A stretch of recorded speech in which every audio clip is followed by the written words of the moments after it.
And now, it's BoomerLife, lifestyle discussion designed to make your life more engaging, meaningful, and complete. Celebrating the baby boomer generation, this is BoomerLife on CIL 650.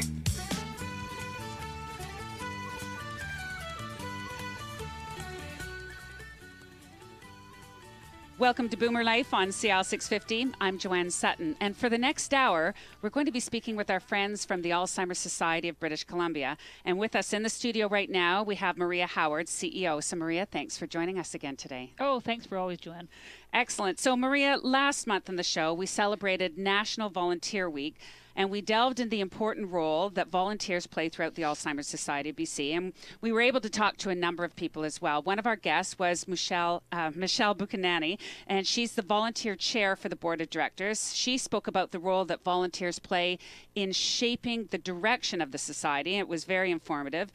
We also spoke with Krista Frazee, the Society's provincial support and education coordinator, who trains all the many volunteers who actually take on the role of support group facilitators. And they're, of course, hugely important for the Society's first link dementia support.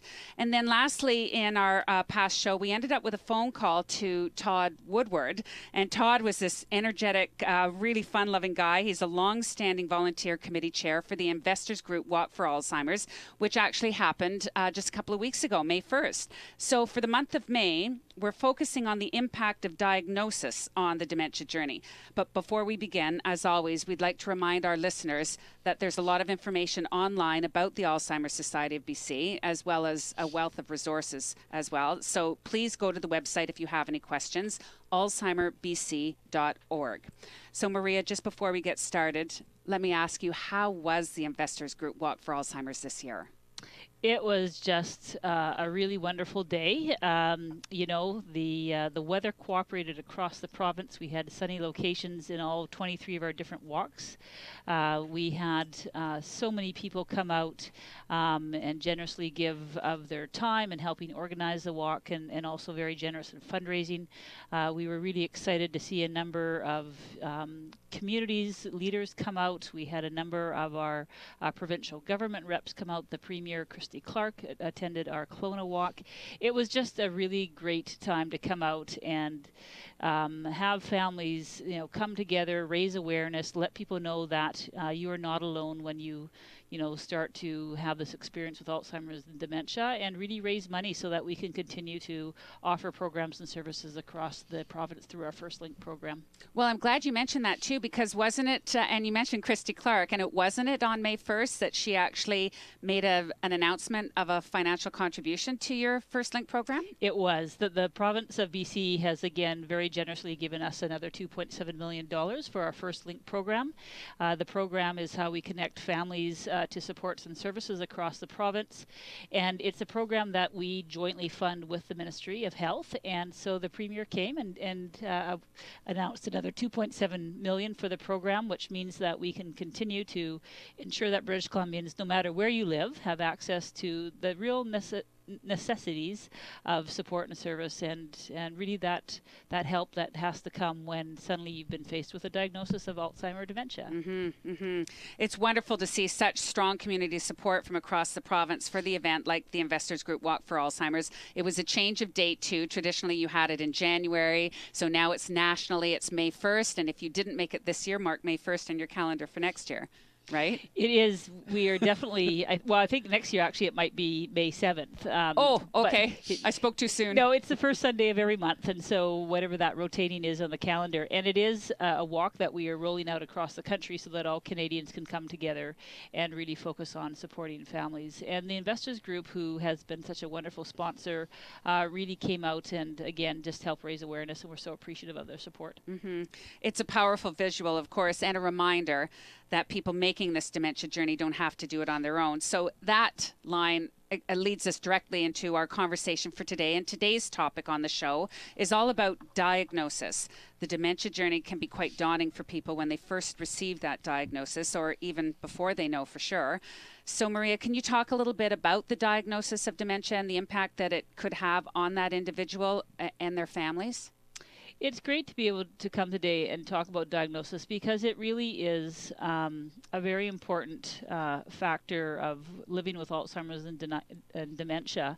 But we also know that often people who are experiencing changes, in their behavior or cognition well before they receive a diagnosis aren't really sure what's going on. And, as we all know, as we age, we begin to have some changes which are just normal.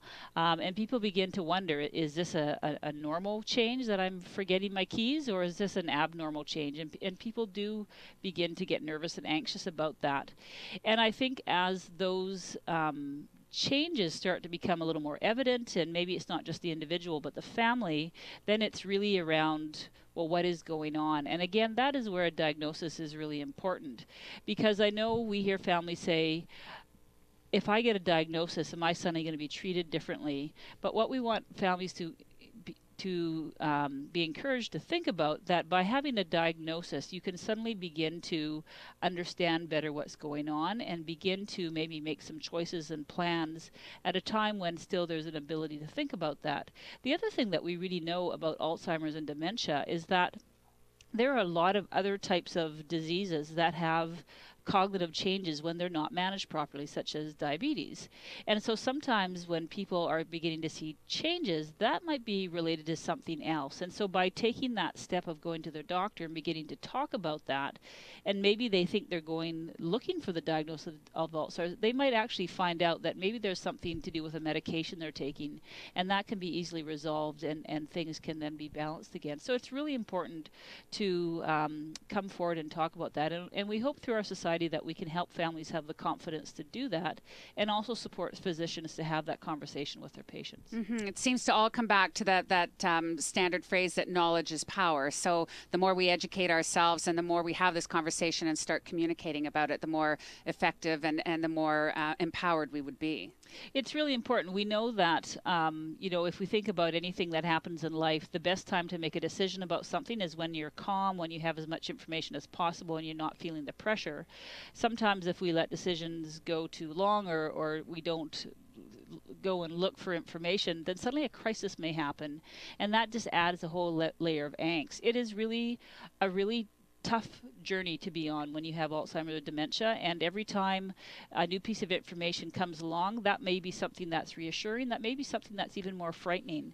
And so we really want families to have the best support that they can to make those decisions and understand what they're experiencing in the most informed way possible. And that is what an early diagnosis does do. Well, I think that talking about diagnosis as a tool rather than as something to be afraid of is truly a useful way of approaching it. And to start us off talking about the impact that diagnosis can have on the dementia journey, we're going to be joined in studio today by some very special guests. We have John Mann and Jill Daum with us. Now, John is, of course, a music legend, the lead singer of the Spirit of the West. And not that long ago, John and his partner Jill went public with John's diagnosis of early onset Alzheimer's disease.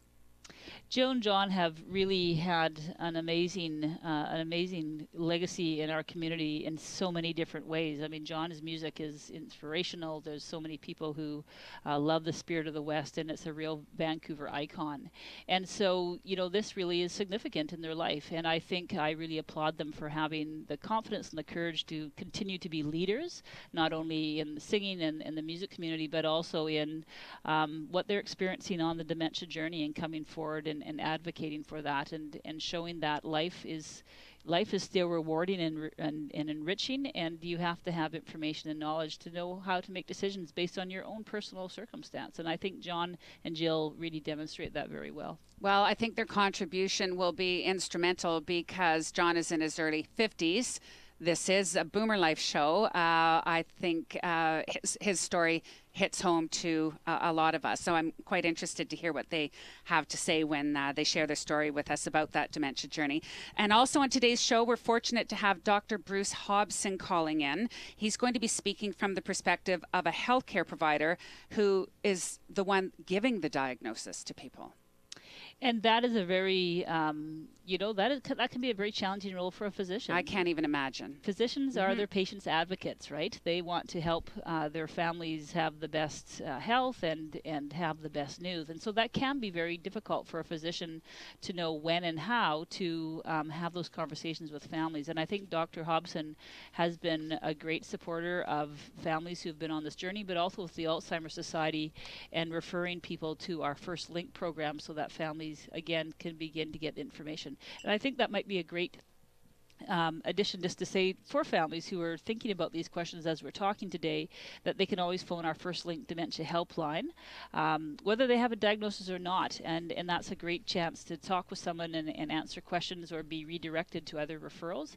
And the number for the First Link Dementia Helpline is 1-800-936-6033, and that's across BC.